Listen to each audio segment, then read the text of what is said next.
নয়াদিল্লিতে বিমানবন্দরে প্রধানমন্ত্রী শেখ হাসিনাকে লাল গালিচা অভ্যর্থনা। সৌজন্য সাক্ষাৎ করতে তাজ প্যালেসে পররাষ্ট্রমন্ত্রী এস জয়শঙ্কর। কাল ভারতের প্রধানমন্ত্রী নরেন্দ্র মোদীর সঙ্গে আনুষ্ঠানিক বৈঠক। দ্বিপক্ষীয় ইস্যু ছাপিয়ে গুরুত্ব পাবে ভূরাজনীতি। তিস্তা নিয়ে অবস্থানে স্পষ্ট করতে পারে ভারত। এই দুই নেতা তারা আগামীতে বা ভবিষ্যতে দুই দেশের সম্পর্ক কোন দিকে যাবে সেই ব্যাপারে একটা ভিশন ওনারা দিবেন। তো তিস্তাতে এখন যেটা বোঝা যাচ্ছে যে তাদের কনজারভেশন, ডেভেলপমেন্ট, ম্যানেজমেন্ট এই তিনটা বিষয়ে তাদের সাথে আমাদের একটা বেশ বড় একটা হতে যাচ্ছে। তিস্তার পানির যে প্রবাহ সেটা থাকবে বলেই এই প্রজেক্টগুলো নেওয়া যাবে বলে আমরা মনে করি। দ্রুতগতিতে উন্নয়নশীল দেশ, তাদের আর্থিক সহযোগিতা যদি ক্রমশ বৃদ্ধি পায় তাহলে এই দুটো দেশের মানুষের অনেক বেশি উপকার হবে। দেখছিলেন প্রধান শিরোনাম। রাতের সময় সঙ্গে আছি আমি গোলাম রাব্বি। এবার অন্যান্য শীর্ষ সংবাদ।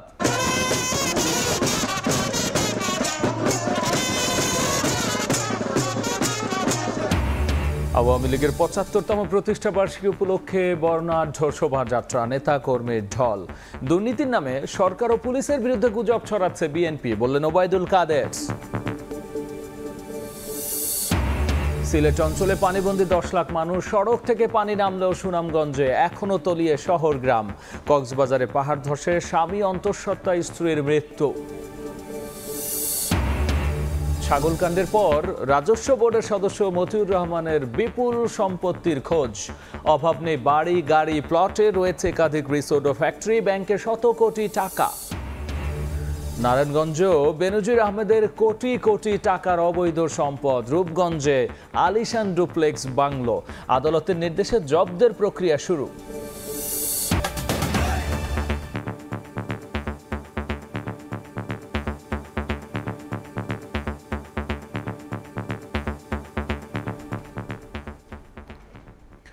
ভারতের প্রধানমন্ত্রী নরেন্দ্র মোদীর আমন্ত্রণে ২ দিনের রাষ্ট্রীয় সফরে প্রধানমন্ত্রী শেখ হাসিনা এখন নয়াদিল্লিতে। স্থানীয় সময় বিকেলে তিনি দিল্লির মাটিতে পা রাখলে বিমানবন্দরেই লাল গালিচা অভ্যর্থনা জানানো হয় তাকে। এ সময় ঐতিহাসিক সাংস্কৃতিক পরিবেশনায় ভারতে শেখ হাসিনাকে স্বাগত জানান দেশটির পররাষ্ট্র প্রতিমন্ত্রী কীর্তিবর্ধন সিং। পরে তাজ প্যালেসে সৌজন্য সাক্ষাৎ করেন ভারতের পররাষ্ট্রমন্ত্রী এস জয়শঙ্কর। নয়াদিল্লি থেকে আরও জানাচ্ছেন সুব্রত আচার্য। মাত্র ২৬ ঘন্টার সফরে প্রতিবেশী আমন্ত্রণে ১৫ দিনের কম সময়ে প্রধানমন্ত্রী শেখ হাসিনা পৌঁছলেন দিল্লিতে। স্থানীয় সময় বিকেল ৩:৩০টার দিকে দিল্লির ভিভিআইপি বিমানবন্দর খ্যাত পালাম এয়ারফোর্স স্টেশনে পৌঁছায় প্রধানমন্ত্রীকে বহনকারী বিশেষ ফ্লাইটটি। বিমান থেকে নেমে ভারতের মাটিতে পা রাখতেই প্রধানমন্ত্রীকে অভ্যর্থনা জানান দেশটির পররাষ্ট্র প্রতিমন্ত্রী কীর্তিবর্ধন সিং সহ ঊর্ধ্বতন কর্মকর্তারা। লাল গালিচার অভ্যর্থনা পর্বে ছিল ভারতের ঐতিহাসিক সাংস্কৃতিক পরিবেশনা। উপস্থিত শিল্পীদের আগমনী নৃত্যের পর তাদের সঙ্গে ফটো সেশন করেন প্রধানমন্ত্রী।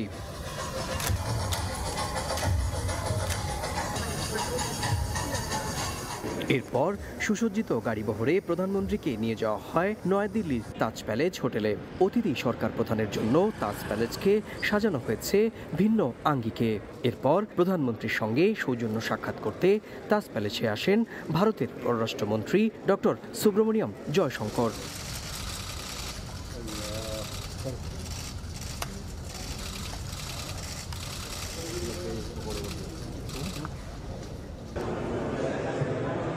এছাড়া রাতেই এই হোটেলে ভারতের শিল্পপতিদের সংঘ সিআইআই এর সঙ্গেও প্রধানমন্ত্রীর বৈঠক হওয়ার কথা রয়েছে। তিস্তাতে এখন যেটা বোঝা যাচ্ছে যে তাদের কনজারভেশন, ডেভেলপমেন্ট, ম্যানেজমেন্ট এই তিনটা বিষয়ে তাদের সাথে আমাদের একটা বেশ বড় একটা হতে যাচ্ছে। তাদেরও যথেষ্ট আগ্রহ রয়েছে, এখানে প্রচুর বিনিয়োগেরও ব্যাপার আছে। সুতরাং তিস্তার পানির যে প্রবাহ সেটা থাকবে বলেই এই প্রজেক্টগুলো নেওয়া যাবে বলে আমরা মনে করি। শনিবার মোদি হাসিনা শীর্ষ বৈঠকের পাশাপাশি দিনভর রাষ্ট্রীয় কর্মসূচিতে ব্যস্ত সময় পার করবেন প্রধানমন্ত্রী। সুব্রত আচার্য, সময় সংবাদ, নয়াদিল্লি, ভারত। প্রধানমন্ত্রী শেখ হাসিনা সফরের বিস্তারিত জানাতে নয়াদিল্লির তাজ প্যালেস থেকে যুক্ত হচ্ছেন সহকর্মী সুব্রত আচার্য। যাচ্ছি তার কাছে। দেখুন, এই দুই রাষ্ট্রপ্রধান এবং সরকার প্রধানের বৈঠকের মধ্য দিয়ে দুই দেশের বাণিজ্যিক সম্পর্ক আরও সুদৃঢ় হবে, এটা মোটামুটি পরিষ্কার। আপনি জানেন যে আজকে প্রধানমন্ত্রী যখন দিল্লির মাটিতে পা ছন এবং তারপর থেকে রাত 9টা পর্যন্ত যেভাবে ভারতের সরকারি কর্মকর্তা, বিশেষ করে আপনি জানেন ভারতের পররাষ্ট্র মন্ত্রী জয়শঙ্কর, উনি এসে প্রায় 1.25 ঘন্টা বাংলাদেশের প্রধানমন্ত্রীর সঙ্গে বৈঠক করেছেন। জয়শঙ্কর চলে যাওয়ার পর ভারতের শীর্ষস্থানীয় বাণিজ্যিক প্রতিনিধি দলের প্রতিনিধিরাও প্রধানমন্ত্রীর সঙ্গে প্রায় 1 ঘন্টার ওপর সময় বৈঠক করেন এবং তারপর কিছুক্ষণ আগে প্রধানমন্ত্রীর বেসরকারি শিল্প ও বিনিয়োগ উপদেষ্টা সালমান এফ রহমান তিনি কিন্তু এই আজকে দিনের দুপুরের পর থেকে এই যে বৈঠক এবং তার পরবর্তীতে কালকের যে দুই সরকার প্রধানের মধ্যে যে বৈঠক হবে সেই সমস্ত বেশ কিছু বিষয়ে আভাস দিয়েছেন। পরিষ্কার করে তিনি না বললেও তিনি বলেছেন যে এই বৈঠক, এই দুই রাষ্ট্রনেতা সরকার প্রধানের যে বৈঠক, এই বৈঠকের মধ্য দিয়ে এবার বাংলাদেশের অর্জন কিন্তু বাংলাদেশের মানুষের কিন্তু অর্জনটা এবার বেশি হবে। তিনি বারবারই বলছেন যে এবার বাণিজ্যিক দিক থেকেই দুই দেশের মধ্যে যাতে সুদৃঢ় একটি সম্পর্ক তৈরি করা হয় সেই দিকে নজর থাকবে। একই সঙ্গে প্রসঙ্গ এসেছে রোহিঙ্গা ইস্যুতে বাংলাদেশের মতো ভারতও কিন্তু অনেকটা কোণঠাসা। সে কারণেই ভারতের পক্ষ থেকেও বাংলাদেশ এবং ভারতকে যৌথভাবে এই রোহিঙ্গা সমস্যার সমাধান করতে হবে বলেও কিন্তু জয়শঙ্করের সঙ্গে প্রধানমন্ত্রীর যে বৈঠক সেখানে আলোচনা হয়েছে বলে কিন্তু এই সাংবাদিক বৈঠকে জানানো হয়েছে।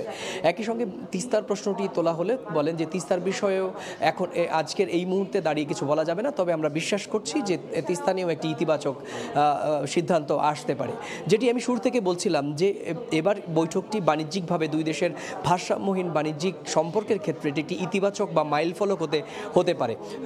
আমরা সাংবাদিক বৈঠকের পরেও কিন্তু সালমান এফ রহমানের সঙ্গে কথা বলেছি, তিনিও বলেছেন যে এবারের যে বৈঠকটি হচ্ছে সেই বৈঠকে যে বাণিজ্যিক ভারসাম্যহীনতা দুই দেশের মধ্যে রয়েছে সেখানে কমিয়ে আনার ক্ষেত্রে কিন্তু ইতিবাচক সিদ্ধান্ত আসতে পারে। আপনি জানেন যে 2022 সালে সবশেষ যে দুই সরকার প্রধানের মধ্যে বৈঠক হয়েছিল সেখানে 7টি সমঝোতা স্মারক হয়েছিল, সেখানে কিন্তু বাণিজ্যিক সম্পর্কের কথা বলা হয়েছিল, কানেক্টিভিটির কথা বলা হয়েছিল।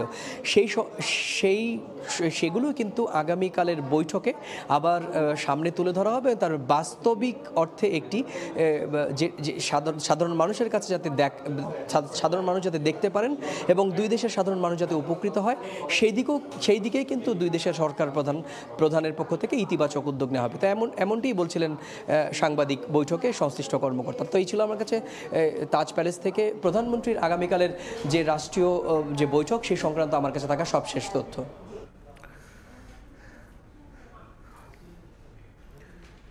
প্রধানমন্ত্রীর ভারত সফরের বিস্তারিত নিয়ে আমরা সরাসরি ছিলাম নয়াদিল্লিতে, যুক্ত হয়েছিলেন সহকর্মী সুব্রত আচার্য। এদিকে প্রধানমন্ত্রী শেখ হাসিনার সফর বেশ গুরুত্ব দিয়ে দেখছে ভারতের পররাষ্ট্র মন্ত্রণালয়। এই সফর ঘিরে দুই দেশেরই প্রত্যাশা আছে বলে জানিয়েছেন দেশটির পররাষ্ট্র মন্ত্রণালয়ের মুখপাত্র। 3 o'clock tomorrow we have a press engagement where a special briefing by the Foreign Secretary will be done post visit of the Prime Minister, discussions of the Prime Minister with our Prime Minister. So you will come to know of all that we together agree to do on trade, on defense, on connectivity, so on and so forth. কাল ভারতের প্রধানমন্ত্রী নরেন্দ্র মোদীর সঙ্গে আনুষ্ঠানিক বৈঠক করবেন বাংলাদেশের প্রধানমন্ত্রী শেখ হাসিনা। দ্বিপক্ষীয় বৈঠকে পারস্পরিক সহযোগিতা বাড়ানোর মতো খাত তৈরি করতে পারে ভারত, একই সঙ্গে নিজেদের অবস্থানে স্পষ্ট করতে পারে তিস্তার পানি বন্টন বিষয়েও, এমনটাই মনে করছেন রাজনীতি বিশ্লেষকরা। সুব্রত আচার্যের আরও একটি রিপোর্ট। 2022 সালে ভারতের প্রধানমন্ত্রী নরেন্দ্র মোদীর সঙ্গে দ্বিপাক্ষিক বৈঠকে যোগ দেন বাংলাদেশের প্রধানমন্ত্রী শেখ হাসিনা। ওই বৈঠকে দুই দেশের মধ্যে স্বাক্ষর হয় 7টি সমঝোতা স্মারক। কথা হয় বাণিজ্য, বিনিয়োগ, অভিন্ন নদীর পানি বন্টন, নিরাপত্তা সহযোগিতা, বিদ্যুৎ জ্বালানি খাতের বৃদ্ধি, সীমান্ত ব্যবস্থাপনা, মাদক ও মানব পাচার রোধ নিয়েও। 2 বছর পর দুই প্রধানমন্ত্রী শনিবার আনুষ্ঠানিক দ্বিপাক্ষিক বৈঠকে বসবেন দিল্লির হায়দ্রাবাদ হাউসে। রাজনৈতিক বিশ্লেষকরা বলছেন এবারের বৈঠকে নির্ধারিত হতে পারে 2022 সালের চুক্তি ও সমঝোতা স্মারকের বাস্তবতা এবং আগামী 5 বছরের রূপরেখা। বৈশ্বিক যে সংকট, সেই সংকটের মোকাবিলার জন্য এই দুটি দ্রুতগতিতে উন্নয়নশীল দেশ তাদের আর্থিক সহযোগিতা যদি ক্রমশ বৃদ্ধি পায় তাহলে এই দুটো দেশের মানুষের অনেক বেশি উপকার হবে। এই সফরের ভেতর দিয়ে আমরা আশা করছি যে ভারত বাংলাদেশের যে একটা বন্ধুত্বপূর্ণ সম্পর্ক এটি আরো সুদৃঢ় হবে এবং এই দ্বিপাক্ষিক বৈঠকগুলোর ভেতর দিয়ে আমাদের অনেক ইস্যুতেই যে বিষয়গুলো অমীমাংসিত ছিল সেই জায়গাগুলোতে একটি সন্তোষজনক সমাধানও আমরা খুঁজে পাব। হাসিনা মোদির বৈঠকে ভারতের সঙ্গে বাংলাদেশের ভারসাম্যহীন বাণিজ্যিক সম্পর্কে কিছুটা স্থিতিশীলতার কৌশল বের হতে পারে। এক্ষেত্রে কম্প্রিহেন্সিভ ইকোনমিক পার্টনারশিপ এগ্রিমেন্ট শতভাগ কার্যকরের সিদ্ধান্ত আসতে পারে। ভারত এবং বাংলাদেশের মধ্যে সম্পর্ক ঐতিহাসিক এবং পরীক্ষিত, কিন্তু এই সম্পর্কের মধ্যেও দুটো গুরুত্বপূর্ণ বিষয় প্রশ্নচিহ্ন হয়ে রয়েছে। একটি তিস্তা চুক্তি আর অন্যটি ভারসাম্যহীন বাণিজ্যিক সম্পর্ক। প্রধানমন্ত্রীর দুদিনের রাষ্ট্রীয় সফরে এই দুটো গুরুত্বপূর্ণ ইস্যু কিভাবে সমাধানের দিকে পৌঁছে নিয়ে যেতে পারেন সেটাই এখন দেখার বিষয়। ভারতের রাজধানী নয়াদিল্লির রাষ্ট্রপতি ভবনের সামনে কর্তব্যপথ থেকে সুব্রত আচার্য, সময় সংবাদ। আওয়ামী লীগের ৭৫তম প্রতিষ্ঠা বার্ষিকী উপলক্ষে বর্ণাঢ্য শোভাযাত্রায় নেতাকর্মীর ঢল নামে। সংগঠনটি প্রতিষ্ঠার ৭.৫ দশক পূর্ণ হচ্ছে ২৩ জুন। এ সময় নেতারা বলেছেন বাংলাদেশের সব জাতীয় অর্জনের সঙ্গে জড়িয়ে আছে আওয়ামী লীগের নাম।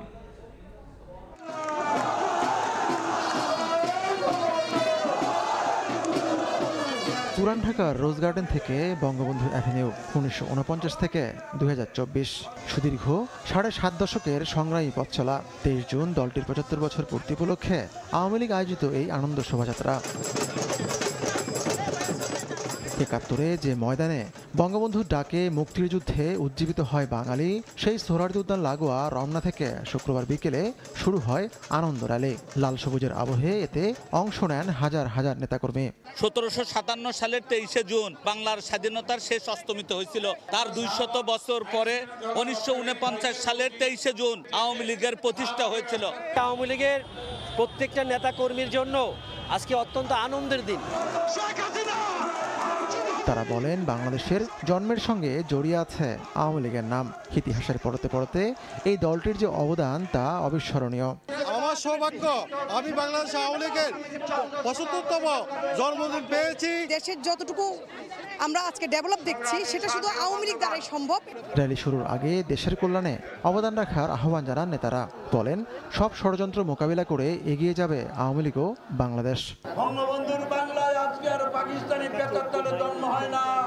বিকেল ৪:৩০টায় শোভাযাত্রাটির উদ্বোধন করেন সাধারণ সম্পাদক ওবায়দুল কাদের। বিএনপি আন্দোলনের নামে নাশকতা করলে মেনে নেওয়া হবে না বলেও হুঁশিয়ারি উচ্চারণ করেন তিনি। আমাদেরকে দুর্নীতিবাজ বানাবো চক্রান্ত করছে কিছু কিছু মিডিয়া, আজকে সেই অপপ্রচারে নেমেছে। ব্যক্তি বিশেষ অপরাধ করলে দুদক স্বাধীন, বিচার বিভাগ স্বাধীন। পরে আষাঢ়ের পরন্ত বিকেলকে সাক্ষী রেখে শাহবাগ ও সায়েন্স ল্যাব পেরিয়ে র্যালির গন্তব্য ঐতিহাসিক ধানমন্ডি ৩২ নম্বর, যেখান থেকে উদিত হয় স্বাধীনতার সূর্য। আওয়ামী লীগের সামনে এমন এক সময়ে ৭.৫ দশক পূর্তি হাজির হয়েছে যখন গোটা বিশ্বের মতো বাংলাদেশ আছে অর্থনৈতিক চাপে, কিন্তু সমর্থকরা বলছেন বাংলাদেশকে এই সংকট থেকে উত্তরণ ঘটানোর সামর্থ্য রাখে একমাত্র আওয়ামী লীগ সরকার। আতিকুর রহমান তামাল, সময় সংবাদ, ঢাকা। মানুষের মৌলিক সমস্যার সমাধান না করে দেশে দেশে ঘুরে চুক্তি করে দেশের কোনো লাভ হবে না বলে মন্তব্য করেছেন বিএনপির স্থায়ী কমিটির সদস্য আমির খসরু মাহমুদ চৌধুরী। যুক্তরাষ্ট্র থেকে চিকিৎসা শেষে বিকেলে দেশে ফিরে শাহজালাল আন্তর্জাতিক বিমানবন্দরে প্রধানমন্ত্রীর ভারত সফর নিয়ে তিনি এমন মন্তব্য করেছেন। বাংলাদেশের মৌলিক সমস্যার সমাধান না করে আপনি বাইরে গিয়ে চুক্তি সই করলে কি দেশের সমস্যার সমাধান হতে পারে? আমি তো মনে করি না। একদিকে জনগণ থেকে টাকা নিচ্ছে, আর অন্যদিকে খালি করছে, বিদেশে পাঠাচ্ছে। সুতরাং রাষ্ট্রে শুধু রাজনীতি তো ধ্বংস হয় না, জনগণের অধিকার ধ্বংস হয় না, বাংলাদেশের অর্থনীতি সম্পূর্ণভাবে ধ্বংস হয়ে গেছে। ধীরে ধীরে নামতে শুরু করেছে সিলেট অঞ্চলের পানি। আশ্রয় কেন্দ্র থেকে নিজ বাড়িতে ফিরতে শুরু করেছেন বাসিন্দারা। তবে এখনও পানিবন্দী বিভাগের প্রায় ১০ লাখ মানুষ।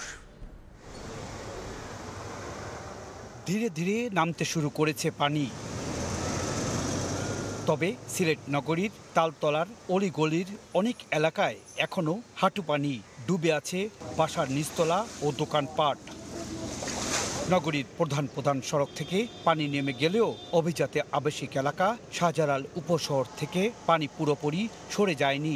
আমাদের উপশহরের অধিকাংশ রোডই নিচতলা পানির নিচে। কমর পানি বাইঙ্গা হন লাগে কি করুন, আর পানি তো কমে না। শুক্রবার সকালে সুরমা নদী পরিদর্শন শেষে পানি সম্পদ প্রতিমন্ত্রী বলেছেন, বন্যার হাত থেকে রক্ষায় সিলেটের সুরমা কুশিয়ারা এবং সুনামগঞ্জের বৃষ্টি নদী খনন করা হবে। যে সমস্ত নদী এবং খালগুলোকে খনন করার দরকার সেটা করার জন্য আমি এখানকার প্রধান প্রকৌশলীকে নির্দেশনা দিয়েছি। নতুন করে বৃষ্টি না হওয়ায় সুনামগঞ্জের নদ নদীর পানি কমতে শুরু করেছে।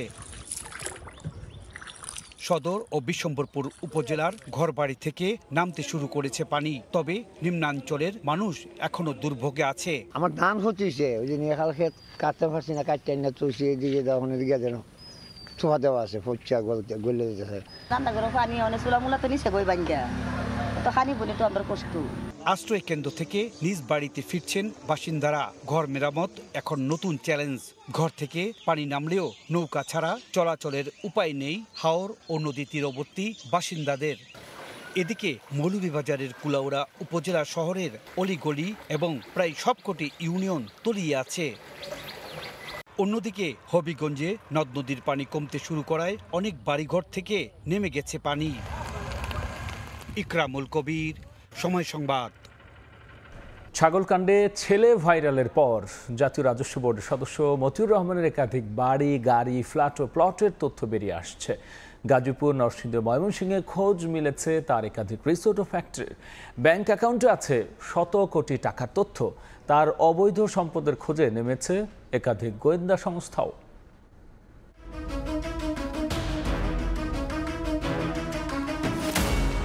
আলোচনার কেন্দ্রে এখন 15 লাখ টাকার ছাগল এবং সেই ছাগল ক্রেতার বাবা জাতীয় রাজস্ব বোর্ডের সদস্য মতিউর রহমান। ছাগলের হিসেব নিকেশ ছাপিয়ে এখন আলোচনায় চলছে মতিউর রহমানের সম্পদ নিয়ে। অভিযোগ রয়েছে সরকারি এই কর্মকর্তা দুর্নীতির মাধ্যমে গড়েছেন সম্পদের পাহাড়। এরই মধ্যে একাধিক গোয়েন্দা সংস্থা তার জ্ঞাত আয় বহির্ভূত সম্পদের তথ্য জানতে মাঠে নেমেছে। পুবাইলের খিলগাঁও মৌজায় 55 বিঘা জমিতে মতিউর রহমানের Apon Bhubon picnic and shooting spot. Matiur রহমানের প্রথম স্ত্রী লায়লা কানিজ লাকির নামে নরসিংদীর রায়পুরার মরজালে 100 বিঘা জমির উপর গড়ে তোলা হয়েছে লাকি পার্ক নামে আলিশান রিসোর্ট, যার বর্তমান নাম ওয়ান্ডার পার্ক। অভিযোগ রয়েছে এই পার্ক তৈরি করতে গিয়ে জমি দখলের। 1-200 লোক লয়ে আসা আমরা তো আর সাথে কোলাইতে পারি না। ময়মনসিংহের ভালুকা থানার সিড স্টোর এলাকার পাশে প্রায় 300 বিঘা জমির উপর মতিউর রহমানের গ্লোবাল জুতা ফ্যাক্টরি।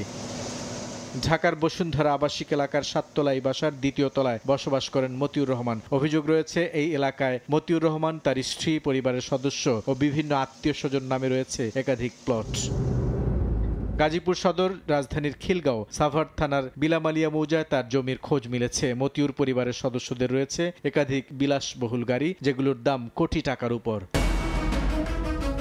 এর বাইরেও বিভিন্ন ব্যাংক অ্যাকাউন্টে তার শত কোটি টাকার তথ্য এসেছে বিভিন্ন গণমাধ্যমে। এসব বিষয় নিয়ে কথা বলতে তার সঙ্গে একাধিকবার যোগাযোগের চেষ্টা করা হলেও তাকে পাওয়া যায়নি।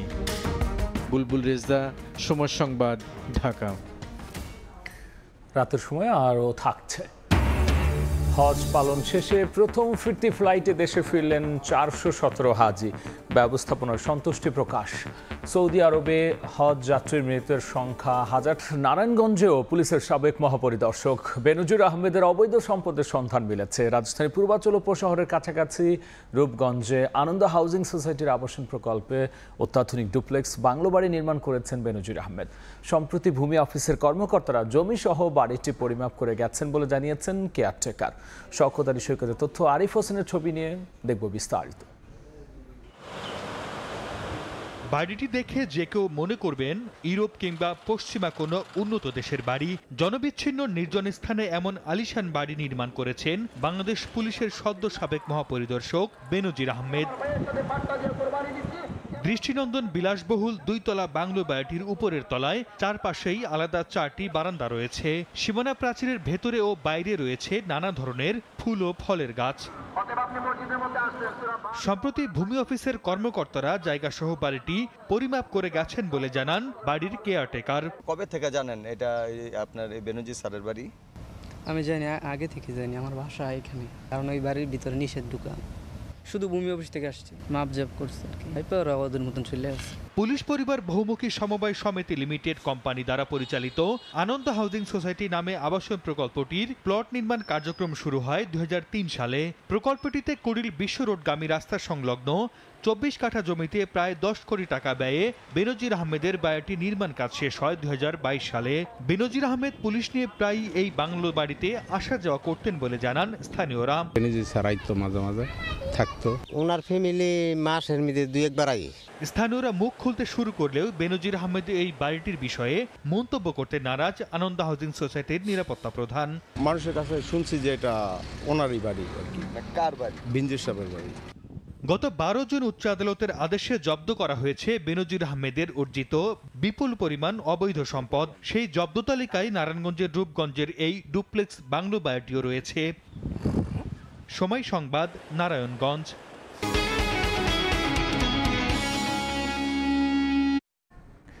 ঈদের পর বেশ ফাঁকা রাজধানীর বাজার। পাশাপাশি কোরবানির কারণে সোনালী ব্রয়লার মুরগির দাম কেজিতে 20 থেকে 30 টাকা কমেছে, তবে চড়া সবজির দাম। বাজারে ঢুকতেই স্বস্তির খবর দিলেন ডিম মুরগির বিক্রেতারা। জানালেন ডিমের ডজনে 10 আর সোনালী ব্রয়লারের দাম কমেছে কেজিতে 20 থেকে 30 টাকা।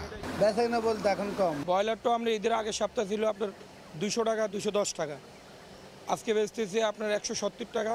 মোটামুটি কিছুটা কমছে। লাল ডিম বিক্রি করেছিলাম 160 টাকা, আর ঈদের পরে বিক্রি করতেছি 150 টাকা করে। সবজির কাছে যেতেই কর্পূরের মতো উড়ে গেল দাম কমতির সুবাতাস। সপ্তাহ ব্যবধানে বেশ খানিকটা চড়ে গেছে বাজার। গাজর, শসা, টমেটো বিক্রি হচ্ছে 140 থেকে 160 টাকা কেজিতে। শসা, টমেটো, কাঁচামরিচ, গাজর এগুলোর দামটা তুলনামূলক অনেক বেশি। কেজিতে 5-10 টাকা বাড়তি প্রত্যেকটা। ঈদের আগে যেটা টমেটো কিনছি 100-120 টাকা, এখন দেখি টমেটো 150 টাকা। গতকালও ঝালে জিভ পরানো কাঁচামরিচের বিক্রেতারা জানালেন 12 ঘন্টায় দাম কমেছে কেজিতে 50 থেকে 100 টাকা, বিক্রি হচ্ছে 250-তে। 180 টাকা বিক্রি করছি, আর এখন তো কাঁচামরিচ কিনতে হইতেছে 250 টাকা কেজি। কালকাটা বিক্রি হয়েছিল 350 টাকা। মরিচের ঝাল কমলেও পেঁয়াজের বিক্রেতারা জানালেন ঝাঁজ বাড়ছে এই পণ্যের। এরই মধ্যে দেশিকে ছাড়িয়ে গেছে বিদেশি। সপ্তাহ ব্যবধানে কেজি ঠেকেছে 90 টাকায়। দেশি ব্যস্ত আছে আপনার হলো 85-86, আর ভারতের বেশ ব্যস্ত আছে আপনার হলো 90-92। পেঁয়াজের দাম মনে মুখ আমি বাড়তি এখন বর্তমানে। লাগবে কেনা লাগবে, খাইতে হবে। অস্থিরতা পার করে মুদিখানায় গেলে মিলছে মোটামুটি দাম স্থিতিশীলতার খবর। শুধু খোলা আটার দাম বস্তায় বেড়েছে 250 টাকা, তবে চালের বাজারে নেই দামের ওঠানামা। দাম তো বেশি, বাজার তো চড়া। খোলাটা এতদিন 40 টাকা বিক্রি করতে পারতাম, এখন হচ্ছে 45 টাকা বিক্রি করা লাগে। টুকটাক মানুষ আসা যাওয়া করতেছে, এরকম টুকটাক বেচা কিনা হইতেছে। বরাবরের মতোই ক্রেতা কম মাছ বাজারে। তারপরও সাপ্তাহিক ছুটির দিনের অজুহাতে খানিকটা দাম বাড়িয়ে বসে আছেন বিক্রেতারা। কামরুল হাসান সবুজ, সময় সংবাদ, ঢাকা। দেখছেন রাতের সময়। পবিত্র হজ পালন শেষে প্রথম ফিরতি ফ্লাইটে দেশে ফিরেছেন 417 জন হাজি। ভোর 5:40 হজরত শাহজালাল আন্তর্জাতিক বিমানবন্দরে অবতরণ করে বিমান বাংলাদেশ এয়ারলাইন্সের হজ ফ্লাইট। নিজ দেশে ফিরতে পেরে হাজিদের চোখে মুখে ছিল আনন্দের ছাপ। চলতি বছরে হজের সার্বিক ব্যবস্থাপনায় সন্তোষ প্রকাশ করেন তারা। শীর্ষ সংবাদ জানিয়ে দিচ্ছে আরও একবার।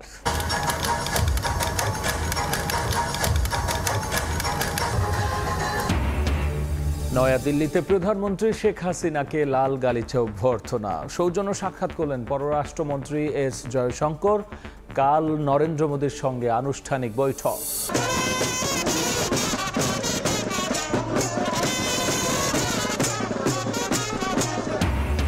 আওয়ামী লীগের 75তম প্রতিষ্ঠা বার্ষিকী উপলক্ষে বর্ণাঢ্য শোভাযাত্রা, নেতাকর্মীর ঢল। দুর্নীতির নামে সরকার পুলিশের বিরুদ্ধে গুজব ছড়াচ্ছে বিএনপি, বললেন ওবায়দুল কাদের।